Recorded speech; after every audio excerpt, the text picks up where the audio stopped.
কি সমস্যা নিয়ে আসছিলেন? অনেক সমস্যা বাবা। কি কি অসুবিধা ছিল? সমস্যা জোরে নিঃশ্বাস, হুম, তারপর সে বুকে ধড়পড়ি, আচ্ছা।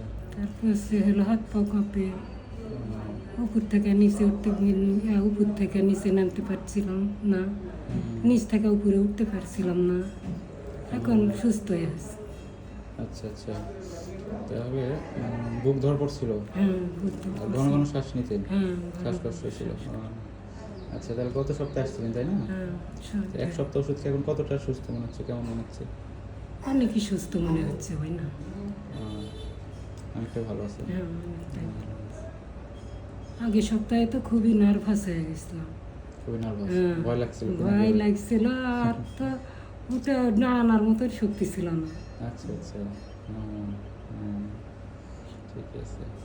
সারাদিন শুয়েছিলাম, ওই খালি হেঁটে এসে ওষুধ নিয়ে যায়, রাত্রিরে খায়, পরের দিনে সকালে খায়। হুম, কতদিন খাওয়ার পর সুস্থ হয়েছেন? আমি 3 দিন খাচ্ছি, খাওয়ার পর তারপর সুস্থ, তারপর খেতে আসি, এখন আবার তাহলে জ্বালছি 7 দিন পর। তাহলে এখান থেকে যাওয়ার পরে 3 দিন ওষুধ হ্যাঁ, খাওয়ার পরে সুস্থ হয়েছেন? 3 দিন। 3 দিন খাওয়ার পর সুস্থ হ্যাঁ, হয়েছেন? 3 দিন খাওয়ার পর ওই যে জোরে নিঃশ্বাস ধড়পড়ি, ওগুলো আর আসলো না, একবার না। ছিল না। বুঝতে পারছি। ঠিক আছে। কথা তো বাড়াইছিল না, দেখলেন তো, এখন খুব হ্যাঁ, কথাও বাড়াচ্ছে। রাজশাহী যেতে আলহামদুলিল্লাহ, চাচ্ছিলেন? আল্লাহ জান হ্যাঁ, ভালো করে।